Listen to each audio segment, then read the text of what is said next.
And I owe a lot to this book, and I really appreciate it. And that's kind of why we're doing this book.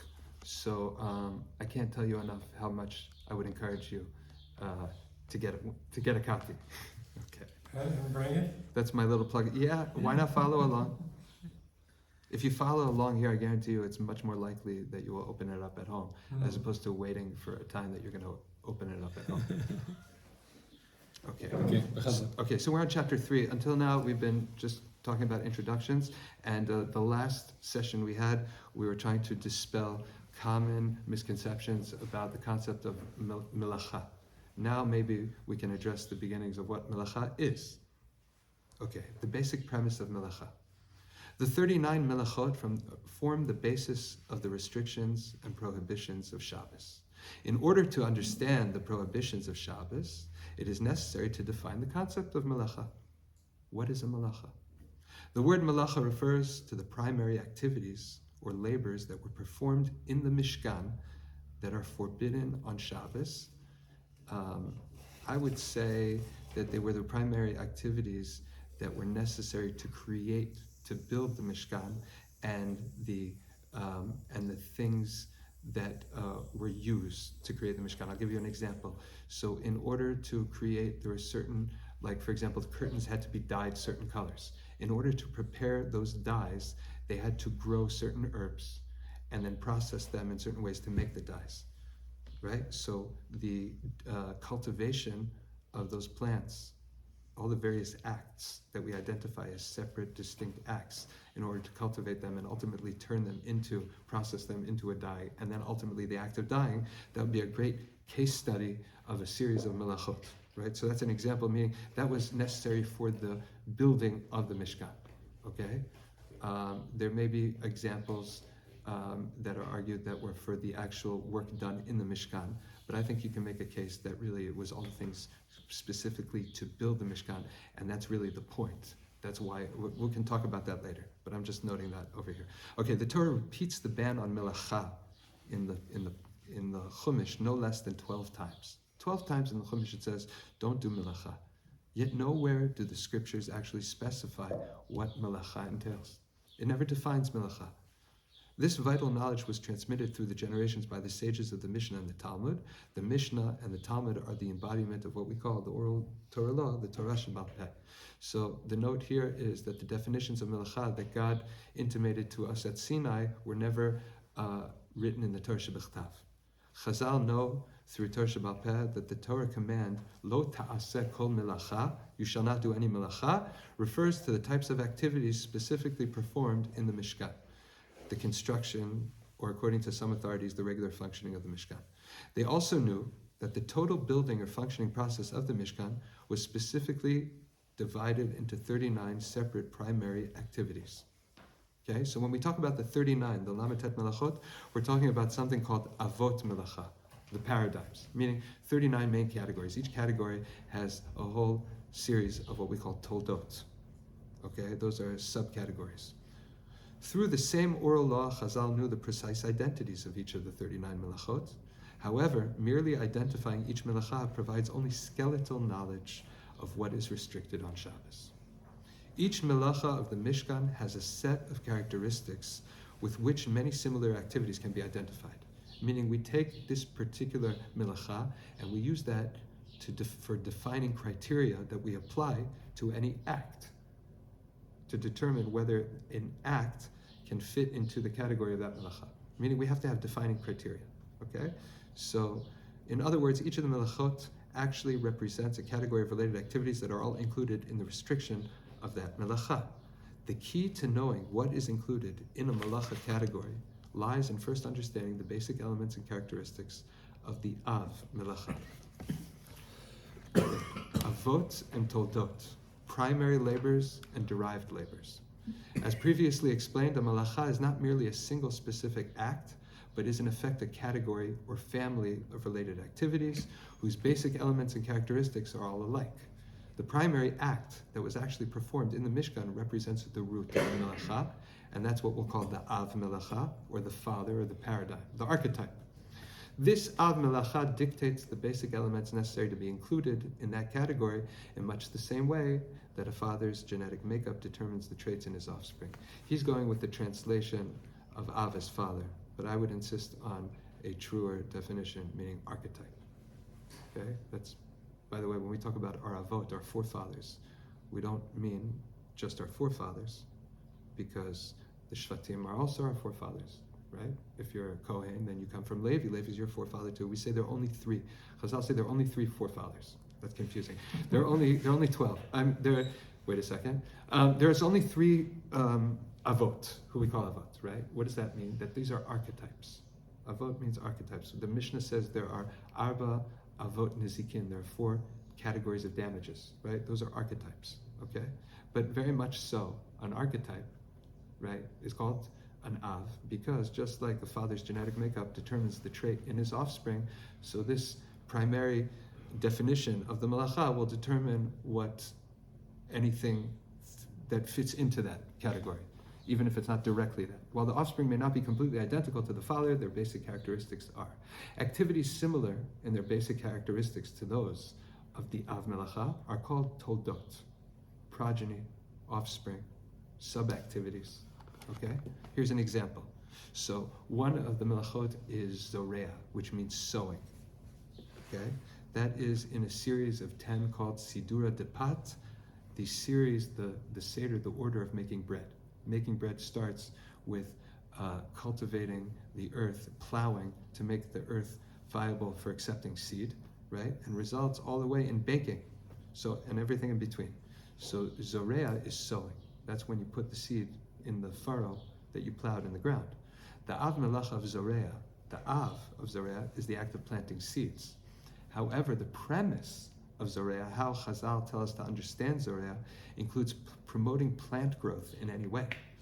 So it's not about planting a seed, but essentially promoting growth.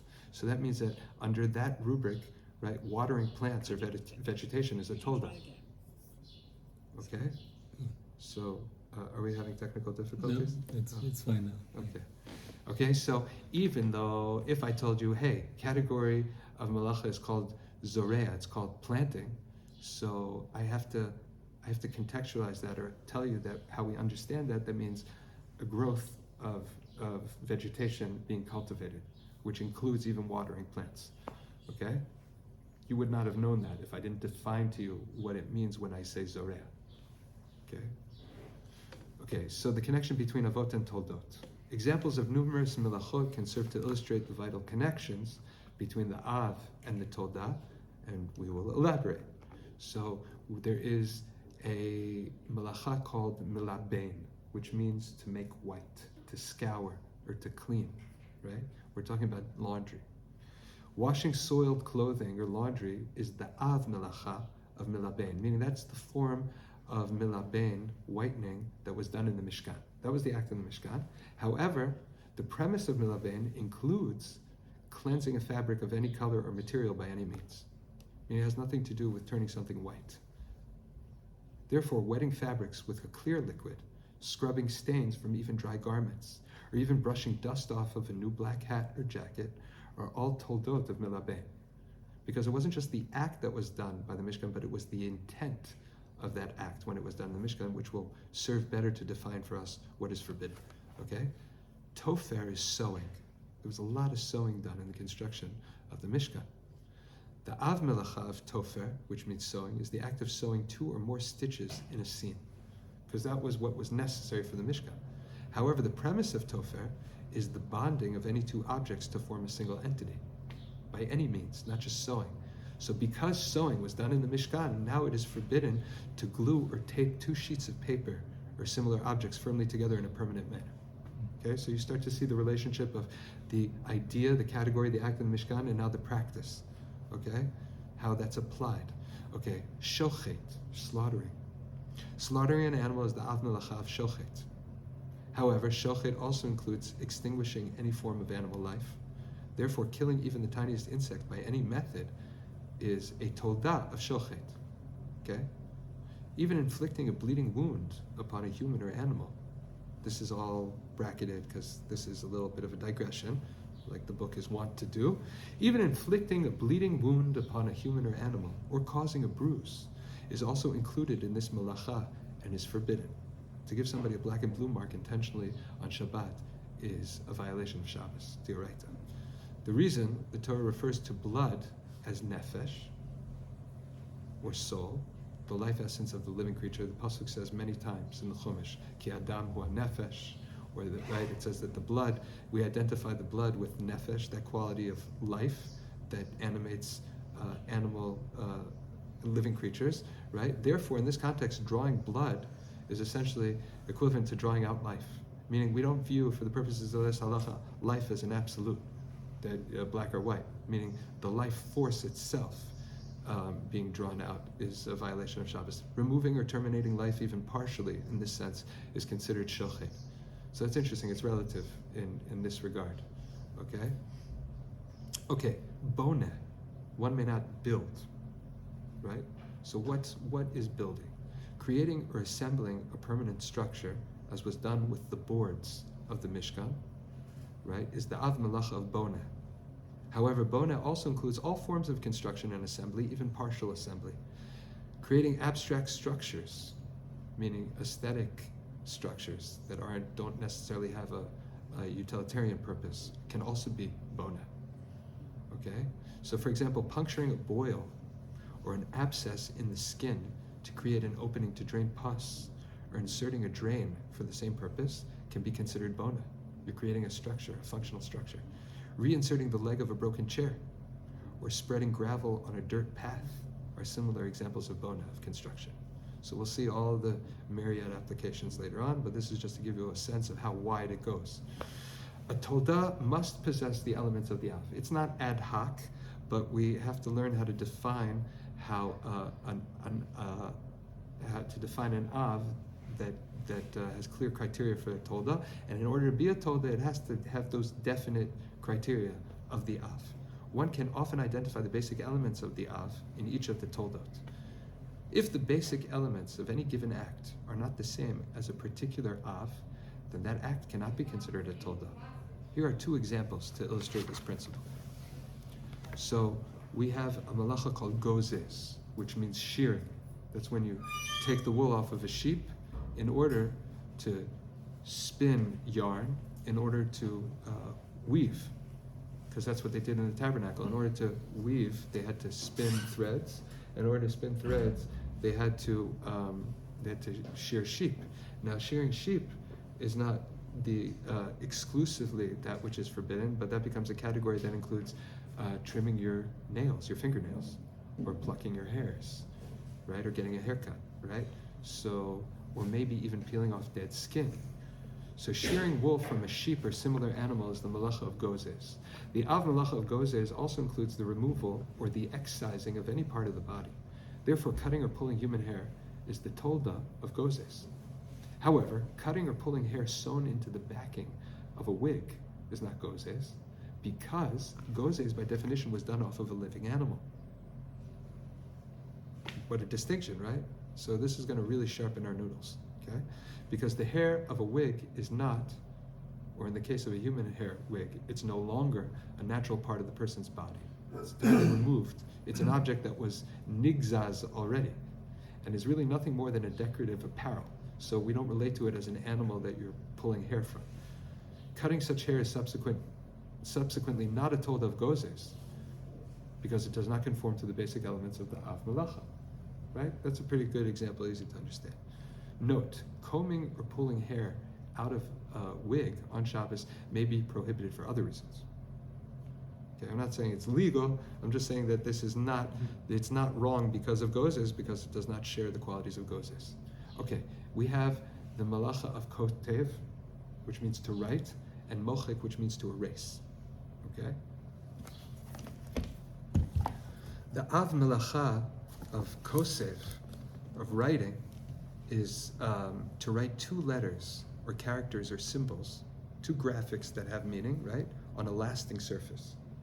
And it has to be permanent, or the ability to be permanent. Erasing them is a separate melacha of mochek, of erasing. Okay? However, only writing meaningful symbols that convey a specific message or idea is considered writing. For example, icing on a cake with decorative lines or patterns that are not meant to depict any image or figure. They're not representational, they're abstract, right? Nor do they convey any particular abstract meaning, right? They're not a letter or an Egyptian hieroglyph, right? So they're not considered letters with regards halachically to kosef, and making them is not even a tolda, okay? Conversely, cutting or obliterating these lines or patterns on the icing of a cake is not considered mochek, erasing. Okay. Avot and toldot have connections that are not always apparent. Okay? There are toldot, however, in which the connection between the tolda and the av is not so apparent, and consider these two examples. So we talked about dash before. Dash is when you thresh the grain to remove the kernel from the chaff. And ultimately this becomes even a tolda like mifarek, which means to, mifarek is when you want to, you're squeezing a lemon is mifarek, I'm forgetting the word, extraction in English. You want to extract the liquid, right, from the body of a fruit. So we learn that out from dash, which is essentially trying to extract the kernel from the chaff, okay? That's how we talked about it previously. So the av melacha of dash is the removal of straw and chaff from the kernels of wheat. The premise of this melacha also includes the peeling or removal of any natural non-edible attachment from a fruit, right? Stands to reason. If I want the kernel out of the chaff and I want the orange or the banana out of the peel. Therefore, extracting peas from their non-edible pods is a tolda of dash because the pod is a non-edible attachment being removed from the fruit. Similarly, cutting away the outer hull of a walnut, which naturally covers the entire walnut, shell and all, is dash. In these first examples, the connection between the av and the tolda is quite easy to see. Removing the pod or the hull clearly conforms to the basic premise of dash. However, squeezing fruits or milking a cow are also dash. We call them mifarek, extraction, even though there seems to be no clear connection between the two. I don't know if a child automatically would have associated milking a cow with threshing grain, okay? Boneh, building, right? The av melacha of boneh is the creating of a permanent structure. Boneh also includes all types of construction, even partial assembly. Therefore, assembling or repairing furniture or installing a window or a door are clearly toldot of boneh. However, spreading a layer of gravel on a dirt path or puncturing a blister to allow it to drain may also be, according to some, depending on the case, toldot of boneh, even though their connection to the av melacha is not so apparent. It seems kind of remote. Examples such as these illustrate the need for the continued Torah study and consultation with a competent authority, and the scope of this work is truthfully quite limited and touches only on the surface of many important subjects. It cannot replace the years of Torah study necessary for the mastery of this broad area of halacha. What this book can do and will do will give you a thorough outline and scaffolding of everything you need to know to pursue an informed knowledge of what you need to know. Meaning, we will definitely have a very, very strong, this book allows for a very, very strong sense of all the things, meaning to be informed enough to know what's a question, and to know the melachot and all the various different categories of rabbanans, of rabbinic prohibitions. And it is an excellent foundation. Okay, so he wanted to make a disclaimer, and I gave an approbation. Okay, how are we doing for time? 10 minutes. Okay. More distinctions while we're talking about avot and toldot. Although an av and a tolda are members of the same category, their halachot are not identical. So they function differently in terms of status. There are some differences, although these differences are not so applicable today, and however, practically speaking, avot and toldot are exactly the same. So to understand conceptually, we'll take note that they operate differently, but in practice, it really doesn't matter. Meaning you don't make a consideration, that thing that you're facing now on Shabbat, whether to do it or not, whether it is forbidden or asur, it does not make a difference to you whether it is forbidden because it's an av or forbidden because it's a tolda. That's not going to practically become a variable. In view of this, as opposed to sometimes when you have a clash or an issue with a derabanan, and a dioraita. sometimes how you weigh what the proper approach, what the Torah demands of you to do, is out of consideration sometimes of statuses that differentiate between something that is forbidden from the status of Dioraita and a rabbinic prohibition. But over here, the fact that both things are from Dioraita, both an Av and a Tolda, even though they have different statuses, or stati, if that's the word, then it will not make a practical difference to us. In view of this, it's important to remember that as an Isur, a prohibition, a Tolda carries the same weight as does an Av.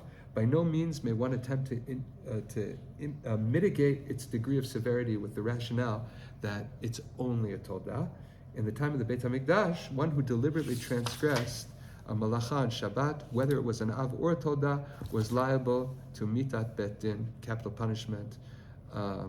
If the malacha was done b'shogeg, that means error due to the ignorance of the halacha or an unawareness that it was Shabbos, right? He's liable to bring a karban chatat, a sin offering. So it doesn't matter whether it's an Av or a Tolda. Okay. As explained earlier, each of the 39 melachot were a primary labor performed in the service, or rather in the setting up and building of the Mishkan. However, there are differing views as to exactly what the nature of this was. Okay, so you'll see that... Sorry, can you just explain? What is the practical difference from transgressing an Av and a Tolda? Practically, there is none. There's no difference at all? No, even though they have so different why do we have a differentiation? Okay, so first of all, let's see what is okay. So first of all it means is that toldot are things that even though they're overtly, they don't have the same form of their act is not the same form as the Av. They're in that category. Meaning the Av is the thing that was done for the Mishkan, and the Toldot are all the things that we learn out of. That's what Toldot means. There's no difference to us today in terms of Hilchot Shabbat. No, meaning the difference is not in terms of its meaning to us, it's how they're derived. That's all. It just means how they're derived. Mm-hmm. Meaning the Avot were the things that were done, and the Toldot are the things we understand from what was done that are also forbidden. Right. And you shouldn't think, even though they have a different status because they're not directly mentioned, there's some things we understand to be in the rubric of. There's no difference whether you do them, you violated that act or the act. So it's not that the Toldot is the Rabbanan and the... No, not at all. Yeah. I'm sorry if I confused anybody with the discussion. I wanted a parallel. Okay. Yeah. No, Avot and Toldot are the same, as opposed to the Rabbanans and the Araitas, that they do make a practical difference sometimes. Okay? Okay. So now you're going to see that there's basically two approaches from the Rishonim as to where the origin of these melachot came from. Some commentaries explain that the purpose of the melachot was for the initial construction and periodic dismantling and assembly of the Mishkan. Remember, the Mishkan was a portable mikdash, and it was on the move, and there were acts that had to be done in order to construct it, and then there were parallel mirror acts of deconstruction. So if something was forbidden to do because you couldn't do it because you had to set it up, so like for example, boneh means to build something, right? So, but you're not allowed to take things apart on Shabbos either, purposefully. Okay?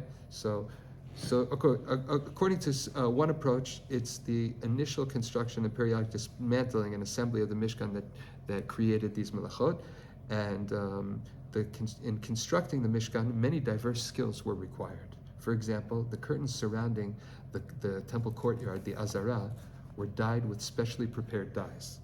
These dyes were derived from herbal sources that had to be grown from the ground. Thus, all the steps of farming were required for the Mishkan. Okay? That's interesting. You'll see this will come up over and over again. There's actually a machloket why planting through cooking are melachot. Those 10 melachot that I said are the order of bread. It's called the order of bread, even though only according to one approach was it used indeed to create the bread for the lechem hapanim.